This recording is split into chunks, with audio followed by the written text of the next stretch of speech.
Good afternoon, everybody. Sorry about that little technical glitch with the music there. But thank you for joining us today for another Step Up Live. Today's session is titled Buy Back the Block, Bringing Back Wealth to Old West Broad, now MLK.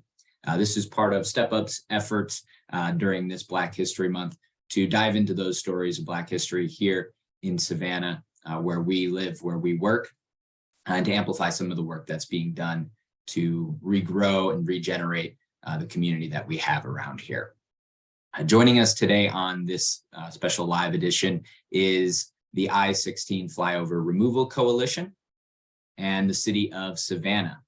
Representing those is Denise Grabowski and Richard Shinhoster from the I-16 Flyover Coalition and Manny Dominguez from the City of Savannah Economic Development Department. Before we get to those presenters and the great information and stories that they're going to be sharing, just wanted to once again go over Step Up Savannah's mission and vision and why we're doing this work. So our past history, we were established in 2008 as a poverty reduction initiative, and our mission is to promote economic inclusion and financial security from Chatham County, Georgia. And that "from" is really important. While today we're focusing our efforts talking about Martin Luther King Boulevard, it's important to note that we are working for folks inside Chatham County, outside Chatham County, in our coastal Georgia region, up and down the coast. So while today it's MLK, tomorrow it's the whole region. And our vision is that Savannah is a community where all people have hope and opportunity, where we challenge injustice, and where all community members step up to create a more economically inclusive community. Core part of our work, though, is on centering diversity, equity, and inclusion. Equity, it's a core value at Step Up Savannah. We're committed to diversity and inclusion by honoring experiences, perspectives, and unique identities. Together with our partners, we strive to create and maintain working, service, learning, and collaborative environments that are inclusive, equitable, and welcoming. Some of our other core values include economic inclusion.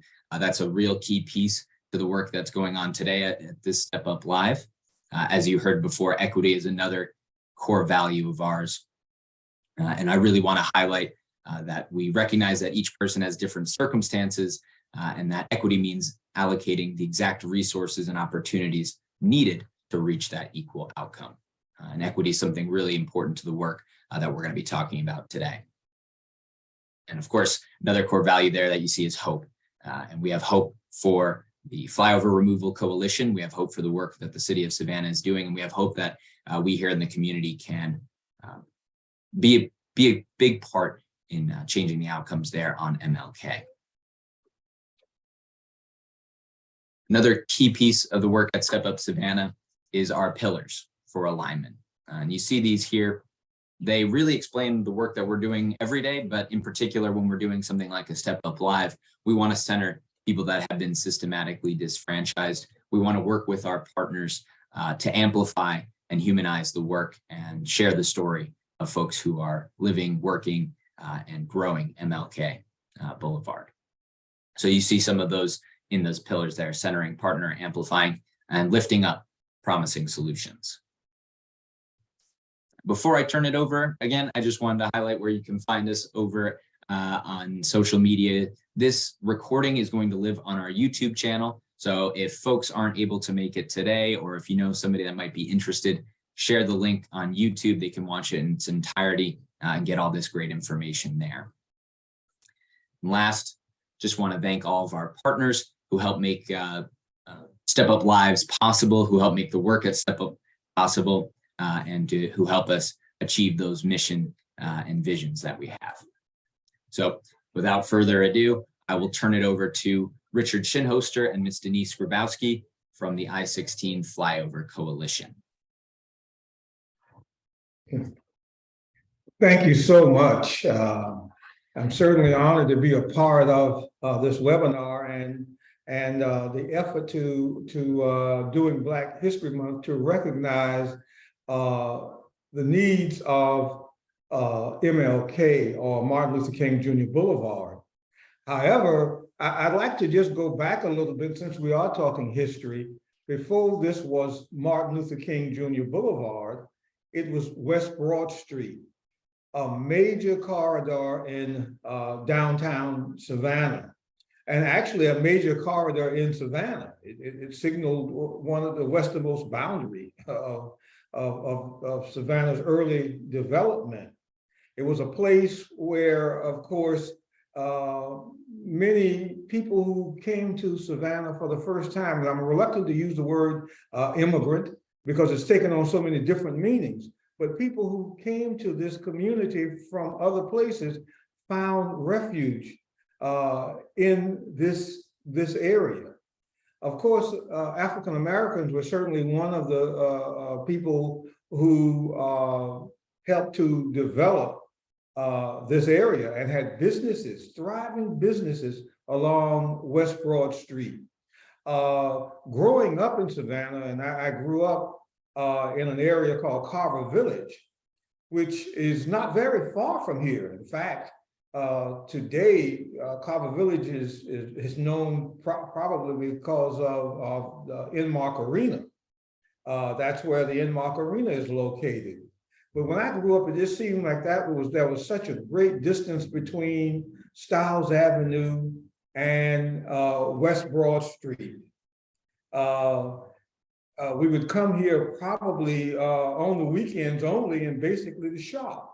And I would come with my parents and we would see all of the businesses that were located along this corridor. And as I grew older, of course, and went to school and whatnot, I decided I wanted to be a part of that development and owned business in this area. So it's always been close and dear to my heart because of my own personal involvement, but also because of the African Americans who had businesses, who created wealth. I'm glad to hear Step Up Savannah, one of your pillars and one of your missions here deals with wealth development. And of course, that is extremely important for any community where to help develop wealth, find ways to do that. And there has always been that wealth development component on West Broad Street. There were restaurants, there were doctors' offices, there were dentist offices, insurance companies, a bank, nightclubs. The whole array was located along this corridor. It was a beautiful corridor in terms of the development that it once sponsored. Can that happen again? Maybe not as it existed then, but certainly as a place where wealth can grow. But it needs community. Now, I think that's one of the things that I would love to see is that community be reestablished. That's one of the reasons I agreed to work with the Flyover Committee Coalition, because as we look at the history of West Broad Street and look at what caused it to fall into disrepair was probably the flyover and other circumstances, but the flyover, one of the major things that destroyed community. And so I really believe that if we can remove the flyover and then seek to reestablish community, then that distance between the arena and now MLK is just a few blocks. And we can look at a community that develops. We can look at at one time, there were streets in Carver Village that were continuations of streets in this, what we call the historic districts, Jones Street, Taylor Street. All of these streets continued for that area. I would like to see that connection again. So anything that can be done, I'm glad to see that the city is involved, because it's going to take that involvement from the city to ensure that this happens.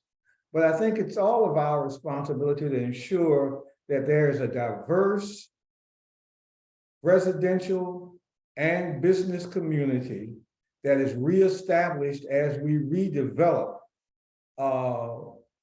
what I can still call West Broad Street or this corridor. That's only healthy for Savannah. That there be this diverse. Savannah's been known for its diversity.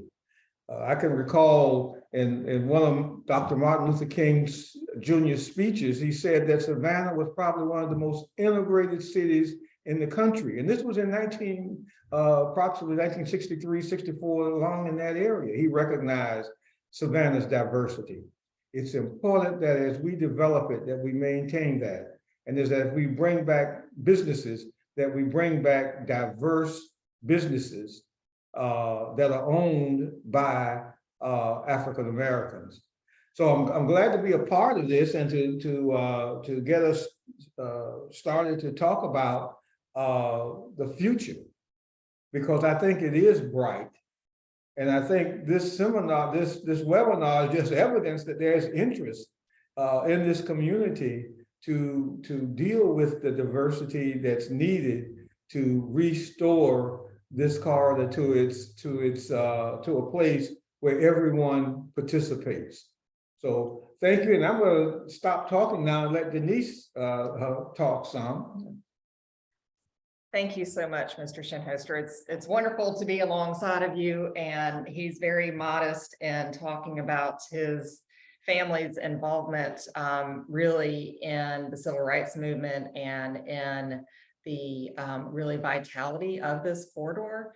And so it's a real honor and a pleasure to be here alongside you. I am going to see if I can get to the right spot so that I can share my screen. And what I'm going to do is really run through a presentation that was given to Savannah City Council just over a year ago. It was January 2022, where Mr. Shinholster and I were joined by Ellen Harris and Sue Adler as representatives of the Flyover Coalition to really bring back this conversation that we've been having in this community for quite some time.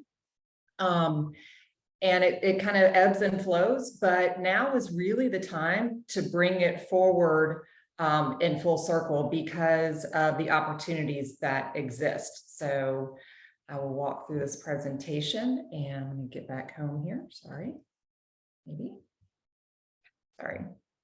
start off a little off. But again, it's a pleasure to be here on behalf of the coalition. I serve as co-chair along with Ellen Harris. And Mr. Shinholster has been a really vital part of our coalition. And I'll talk some about some of the other coalition members in just a moment, but we really are truly a coalition. I think that part is really important because this is a community effort. It's not something that any one person can do alone. And this is a quote from W.W. Law, that if a street is named after a great leader like Martin Luther King Jr., then we should all be compelled to make the street live up to its potential. And that is absolutely true. And right now, there's some great things happening along the corridor, but we have a little ways to go. And that's really what we're trying to do through the removal of the I-16 flyover. So first, a little bit of history about kind of how we got here. And we're going to go way back in time because it's important to understand the way in which these communities evolved over time. And this actually doesn't even go back as far as we have the history for, but this is from a master plan that was done by Sotil and Sotil back in 2012 that does an amazing job of cataloging the history of this area.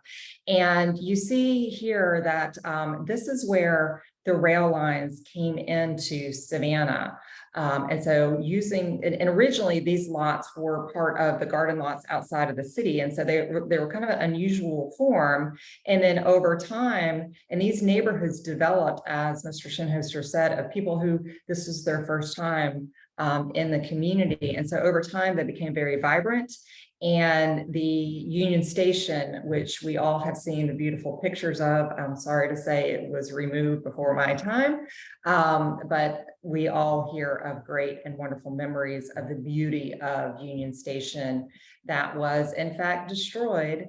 So I-16 could be brought into downtown Savannah, and certainly the irony of removing a mode of transportation that was accessible to everyone to place in infrastructure that was accessible to only those that can afford a car is not lost on anyone of what our community lost. And this was all part of what was called urban renewal at the time. And it was seen as a way to really invigorate communities, to bring traffic into downtown without really a full understanding of the ramifications of what that would mean. And at this time, it really just segmented the community. And since this infrastructure was put in place and I-16 was built and the flyover brought into downtown, we've come to realize that it really does form not only a physical barrier, but a social, economic, and physiological barrier as well. And groups like Savannah Development and Renewal Authority have been working literally for decades to restore both Montgomery and Martin Luther King Jr. Boulevard to their full potential, given the long history of change that has happened over time. So this is a timeline really of everything that has happened, and not even everything, but the high points. So I-16 was completed in the mid-60s. It was renamed from West Broad Street to Martin Luther King Jr. Boulevard in 1990. And as Mr. Shinholster mentioned, it's still affectionately referred to as West Broad Street because that's really when it was in its heyday. And then moving forward into time, there were a number of studies that were done. The first was in 1995 when it was first mentioned, this idea of removing the flyover. And importantly, in 2008, the Georgia Department of Transportation completed a concept study that demonstrated it is in fact feasible to look at alternatives of bringing traffic from 16 into downtown Savannah. In 2012, a very robust study was done as part of a civic master plan that said, okay, if we are able to do this, what's the way in which it would happen? How could properties potentially be reused? And that then created the foundation for another major study that was done in 2016, which is called the Interchange Bonification Report. So it's a very technical sounding name because it's a very technical document that is required by the federal government for any change that you make to the transportation system. And since that time, we continue to see references to the importance of removing the flyover, and I'll talk about some of those in more detail in just a little bit. So what does this mean to remove the flyover? Most of us here in Savannah are very familiar with I-16 as it comes into downtown Savannah. Montgomery Street does serve as the terminus or the end of I-16.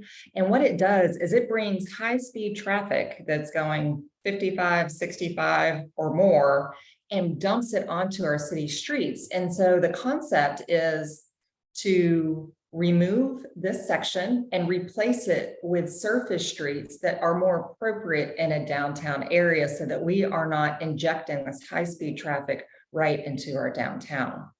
The civic master plan that I mentioned a moment ago started to lay out how this could look in reestablishing the block structure that really is so fundamentally important and such a part of our ethos and our fabric here in Savannah. And you can see here the area that's shaded in purple. This is all the area that is consumed right now by the right-of-way for the flyover. So you can see exactly how much property we're talking about through the removal of this flyover. And one thing I do want to point out is currently the flyover over MLK is named after Mr. Shinholster's brother, who was a leader in the civil rights movement. And certainly we do not want that memorial to be lost.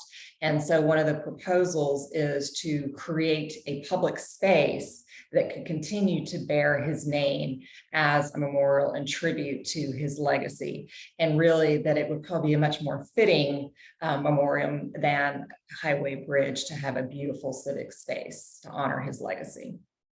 And then in 2016, the concept from the master plan of 2012 was vetted through the transportation engineering process and standards, and also looking at the physical restrictions that exist in the area because of Highway 17. So we know that US 17 continues over the bridge into South Carolina.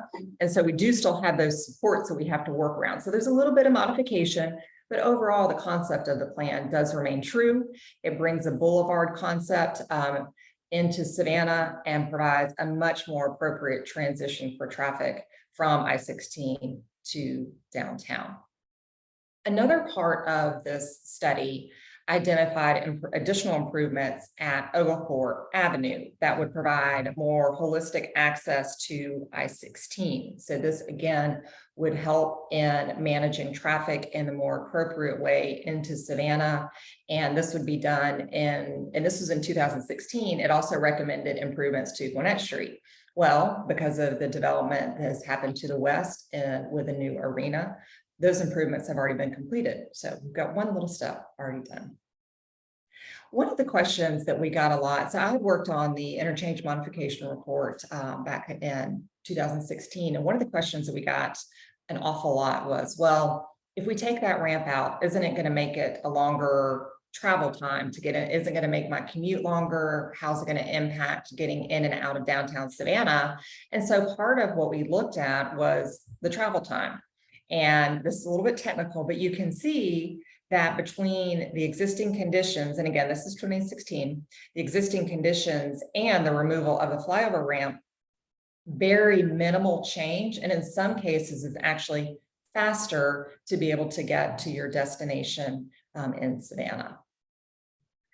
So this presentation and where we are now would not be possible without the support from the community. And this coalition has really come together. That is a diverse coalition of neighborhood leaders. I mentioned Savannah Development Renewal Authority earlier, SDRA. They've been longtime champions and continue to be champions for the flyover removal, along with the Housing Authority of Savannah, Harbor State Bank, which of course has a strong presence here along the corridor, Scenic America, Savannah Tree Foundation, Scenic Chatham, a number of business leaders, planning and design professionals, and our list really is growing. And all of this is facilitated by the Historic Savannah Foundation. Sue Adler was sorry she couldn't be here today, but she's always the first to say that they are not the leaders, they are the conveners, but they've been really great in providing a lot of the logistical support so that we can continue in our advocacy work. And a part of that advocacy work has also involved our state and federal leaders. And I'll talk in a moment about a grant that the city applied for to move this project forward. And we received letters of support from Senator Ossoff, Senator Warnock, Congressman Carter, and we've also had strong local support from our leaders, such as obviously our former mayor and now state representative Edna Jackson. And so we're so grateful for the leadership and the support that we are continuing to experience as we continue to move this process forward. So why is this so important? I think one of the things that's really exciting about this project is when we think about transportation projects, usually they are projects that have the benefit of making it faster or safer to get to where you want to go. But this is a very unique project. Even though it is built around transportation infrastructure, it has a number of benefits that we may not see from a typical transportation project. So one of those benefits I touched on earlier is certainly the restoration of land that was lost to the interstate. So through the removal of the flyover, we have the opportunity, which is really unprecedented, to be able to reclaim over 8 acres of property in downtown Savannah. That is a huge opportunity. Part of that is the restoration of approximately 650 feet along Martin Luther King Jr. Boulevard, and then 350 feet along Montgomery Street. So I mentioned it's this physical barrier. And when you have multiple city blocks that are uncomfortable to walk along as a pedestrian, it really hinders the opportunity for it to become a vibrant corridor as a whole. And with this redevelopment, we also have opportunities for new civic uses. I mentioned the park a moment ago, as well as businesses and affordable housing. The economics are clear. For decades, the property values of properties north of the flyover have been substantially higher than properties to the south of the flyover. We are seeing more development start to move south of the flyover, but you still have that disparity between the property value and the redevelopment north and south of the flyover. And even when you look at the development that is happening, so the image on the top, of course, this is restoration work that's happened north of the flyover, and the image on the bottom is what we see in the fast food restaurants that are really typical at any urban interchange. And although they do have a little bit higher design standard, thanks again to the work of SDRA, they still don't represent the essence and the feel of our great city. Safety.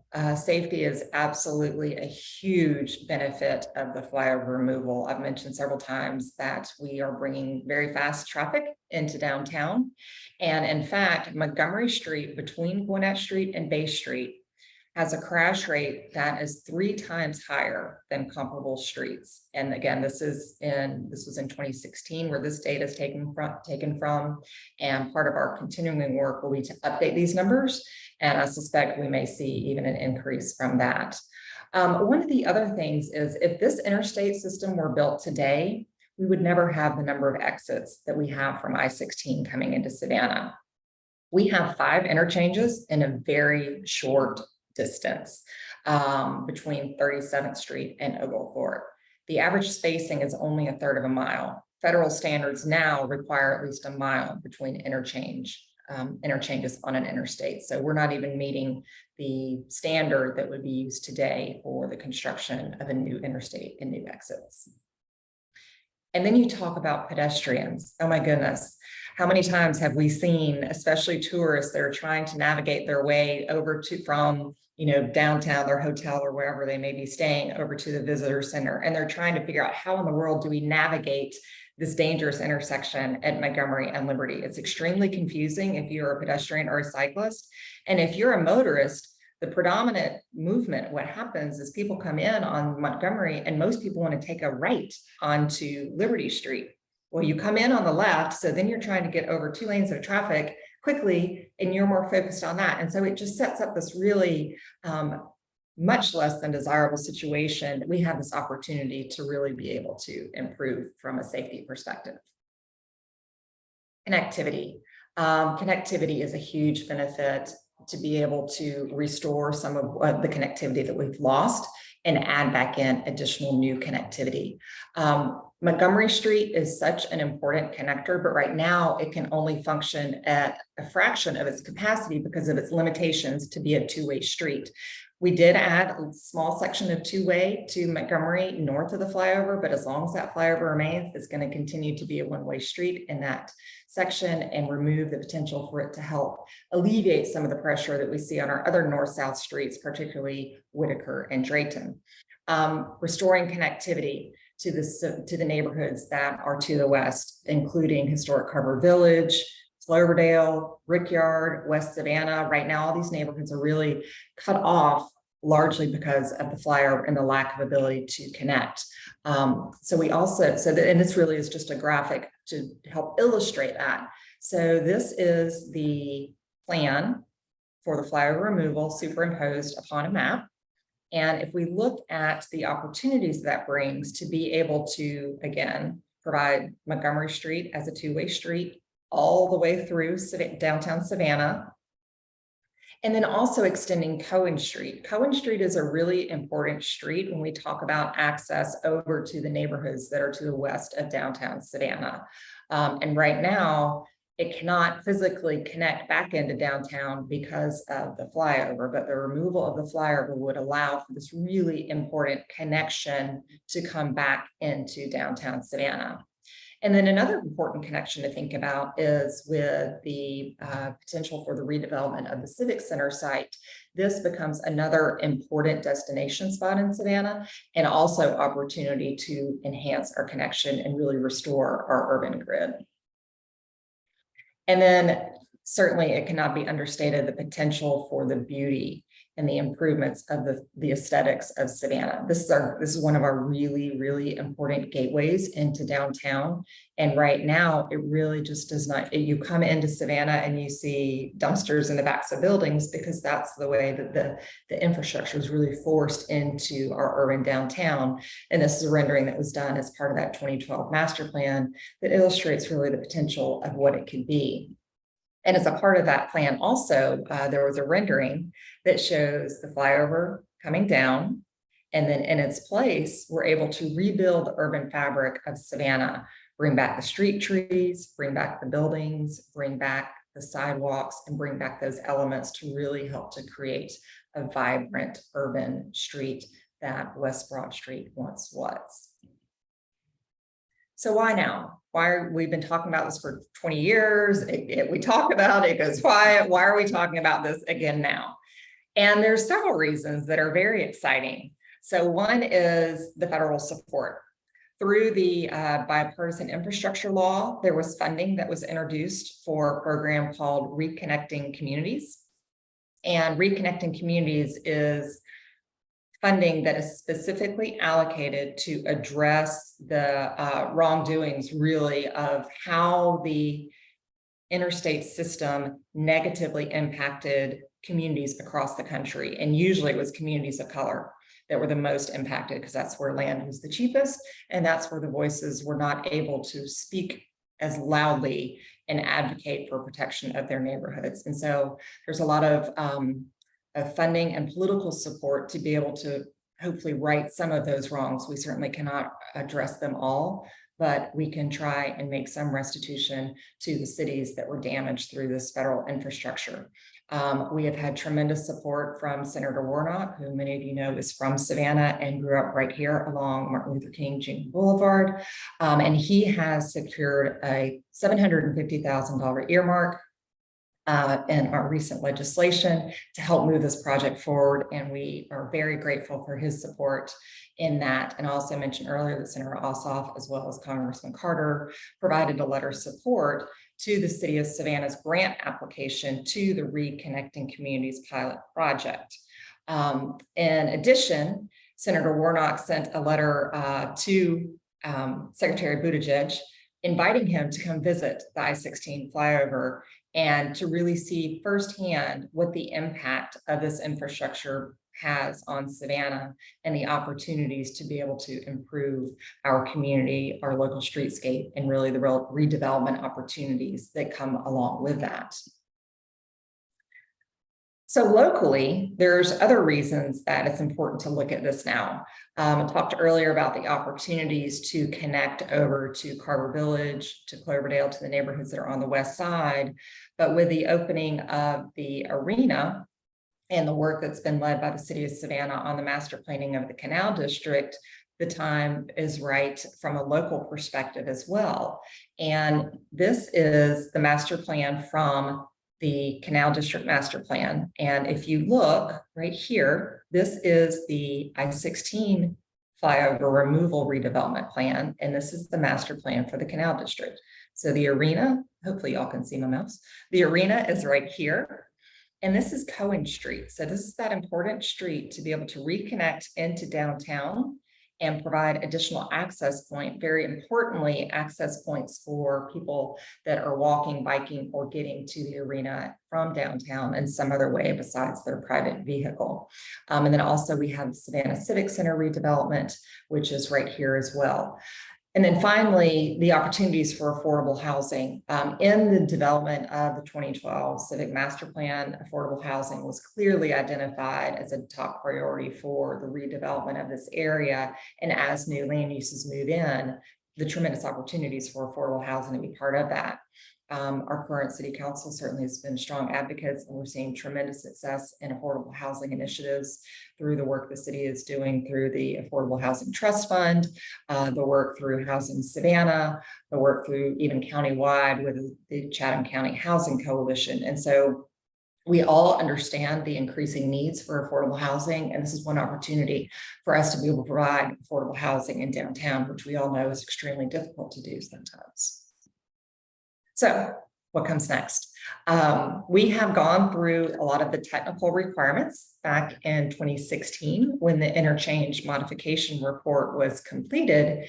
And because it's been a little while, we need to go back and update that data and update that recommendation and go through what's called the preliminary engineering processes for any transportation project. Has to go through preliminary engineering, environmental documentation is a big part of that, and then design and construction. And so the grant application that the city recently submitted for Reconnecting Communities would provide some essential funding in that.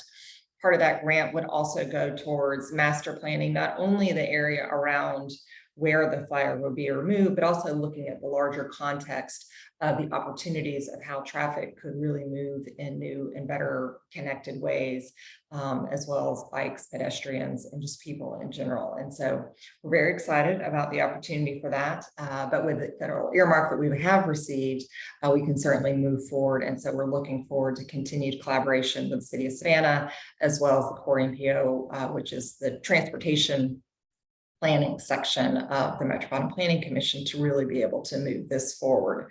And with that, I really just appreciate the opportunity to be here with Step Up Savannah and to be a part of this really important conversation.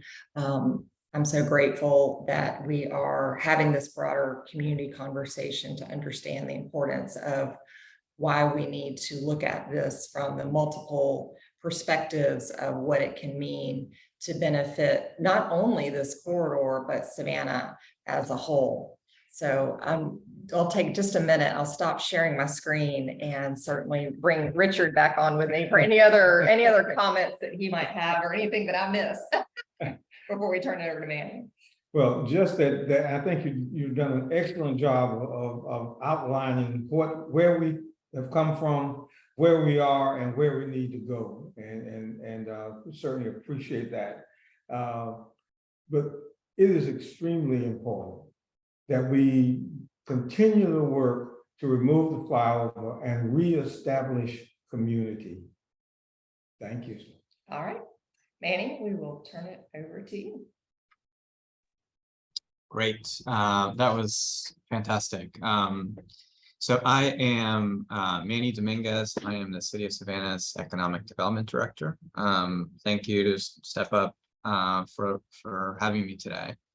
And thank you for the audience for being engaged. This is a really exciting project. I think Richard and Denise did a beautiful job of showing the past of the community and that vibrancy of that community, and then the potential future of the corridor. So what I'd like to focus on now is from an economic development perspective, that word opportunity, and the some of the things that Denise laid out as far as additional land that can be developed with small businesses and housing and other sorts of developments, the connectivity and how that can impact economic development.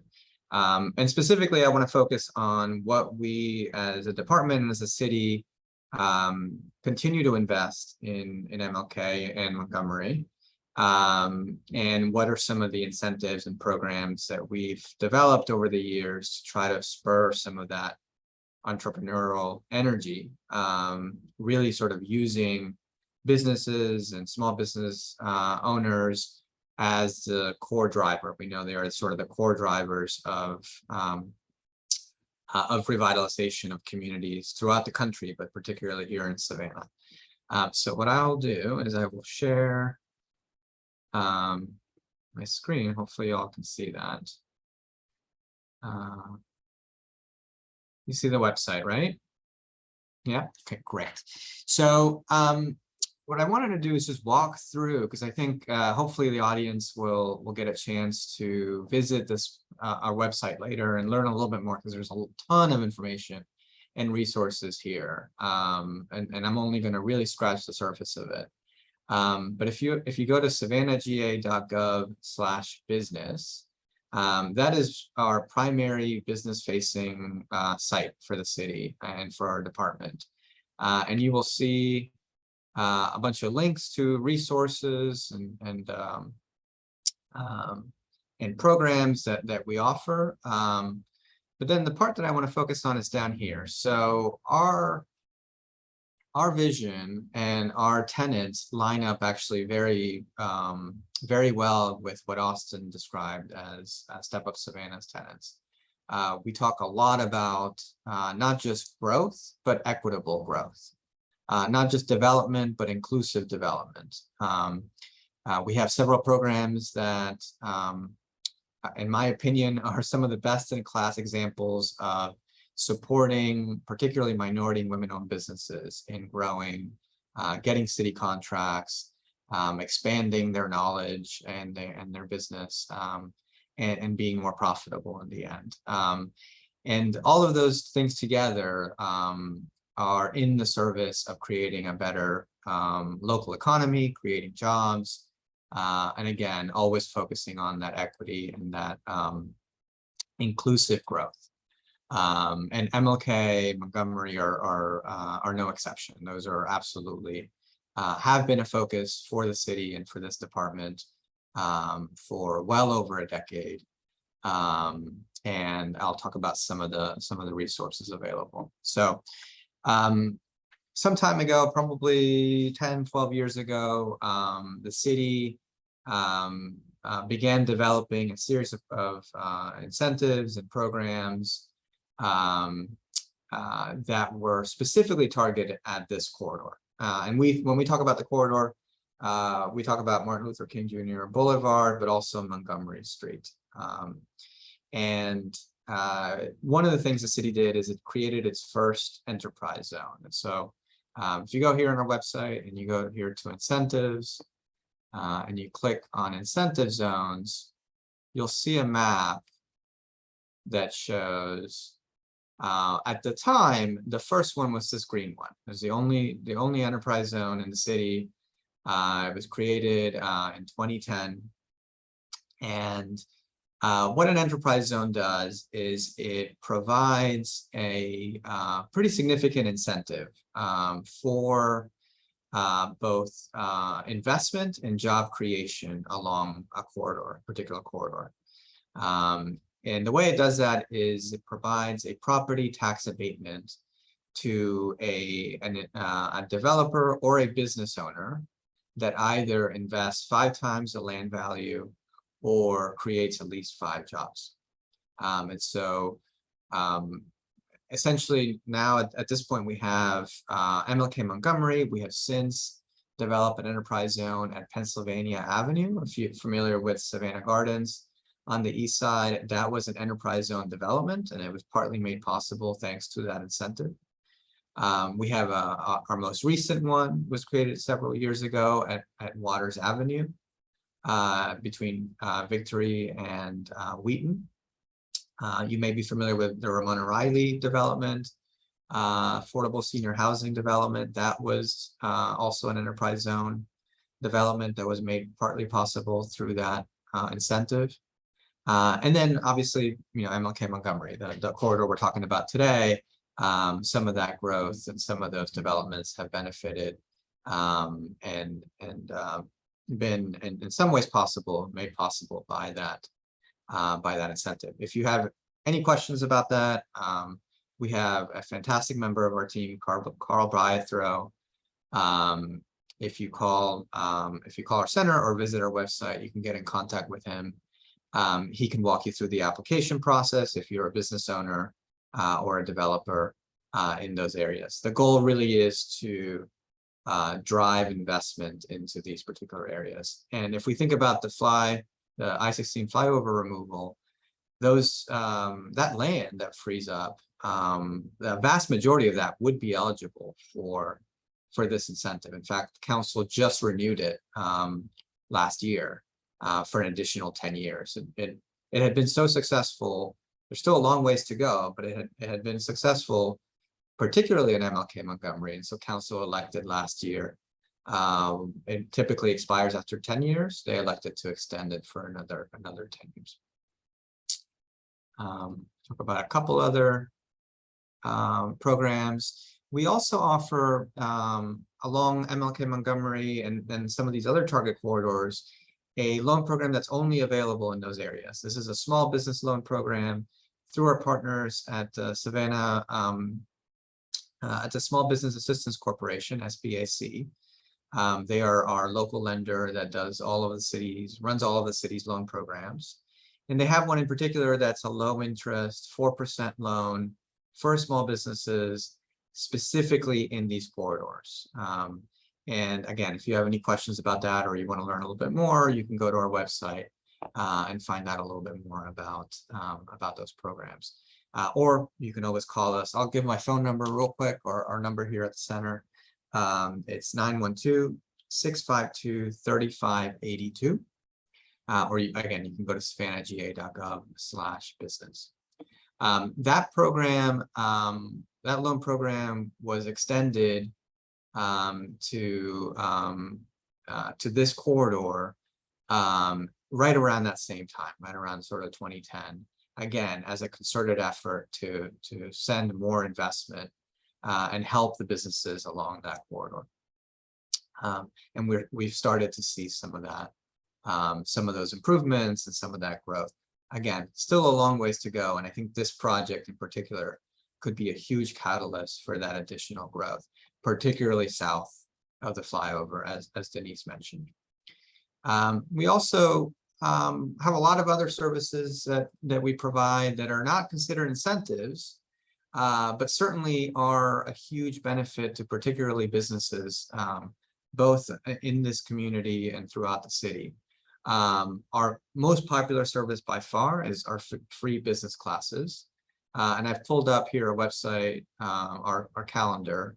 We have anywhere between 2, sometimes 5 or more classes a week, free of charge, both in person at the Savannah Entrepreneurial Center and virtually.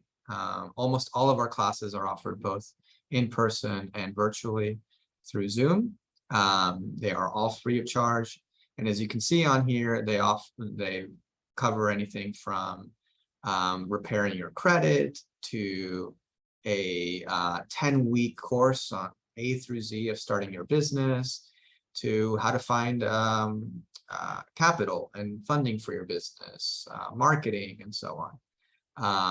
A whole host of different classes, and you can see here we've scheduled, there's more classes coming up in February as well that again are free for business owners to attend. And we have to get back to sort of this community, we've made a concerted effort, particularly pre-COVID, and we're starting to get back into it now that we're having more in-person meetings and classes. We made a concerted effort to expand beyond the Entrepreneurial Center, which, if you're not familiar with it, is on the east side, on East Gwinnett Street, but to expand to Moses Jackson over on the west side, and other. We've gone to community centers. Again, we've moved all of our classes virtual as an option in an effort to really meet folks where they are in their communities and be a center for the whole city. And Austin, I just want to do a quick time check. Do I have a couple more minutes Yeah, we're at 12:48 right now. So if you need some more time, you've got it. Okay, great. Mention some of our incentives. I will mention this. It's less sort of place-based. Sorry, that was the wrong link. Less sort of place-based and more about sort of this sort of equitable side of what we do and inclusivity. But I mentioned our minority and women-owned business programs, and this is really a fantastic group of folks that work with our team: Miranda Lumpkin-Lotson, Deani Gibbs, and Sally, who are leading a whole host of, really, in my opinion, but I really do believe this, very, very strong minority and women-owned business programs and disadvantaged business programs that support the Black business community, Hispanic business community, and other minorities within our city in growing. And so the sort of trademark program, the sort of the highlight is what we call the LDBE program, the Local Disadvantaged Business Enterprise Program. This is a designation that's used nationwide, both at the state and federal level, as well as many other cities, that certifies a business owner or a business as being minority or women-owned. And what does that do? That allows that business now to have a leg up on city contracting. So many of the projects that you see, for example, the police station that was built over on Montgomery Street some years ago, that had a minority and women-owned business goal or a DBE goal associated with it. Typically, those goals range somewhere between 20%, sometimes more. And we will see, projects that are 100% minority and women-owned participation, anywhere down to closer to 20% or so. But regardless, the program has grown tremendously over the years. To now, in the last year, this last year, our overall goal was 20%. 37% of eligible contracting dollars went to minority and women-owned businesses, and over the last few years, we've had a huge amount of participation on the arena, on the west side, like I said, the police station on Montgomery, streetscape improvements along Waters Avenue and other target corridors. So suffice it to say, that's if you're a minority and women-owned business and you want to work with the city and do more business with the city, that's the first place to start. Contact our department. You see Deani's number right over here. She's their primary point of contact. She can help you get certified and gain some of those opportunities. I will leave it there and allow time for if there's any questions. I'm happy to go into more detail.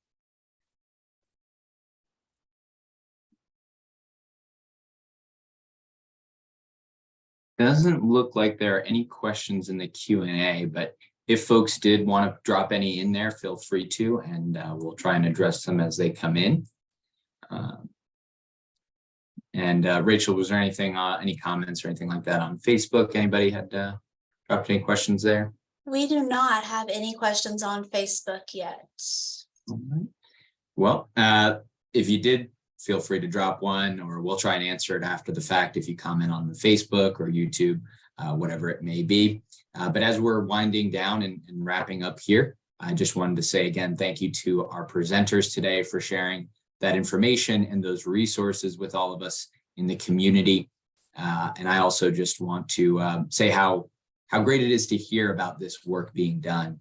On the one hand, we are trying to remove something, and then on the other hand, we're all involved in trying to build something new. It's based off a history and a legacy, but it's going to be something new for the city, something that's going to bring in a new era for folks, particularly on the west side of town, but really all of us are going to be able to benefit from it. So really looking forward to participating in this work going forward and helping to be part of that building process. So again, if you have questions, feel free to drop us a line. But again, thank you everybody for being on the call today. And for those of you that attended, share this information out with as many folks as you think can benefit from it. Thank you so much for having us. Thank you. Yeah, thank you all so much. This is great.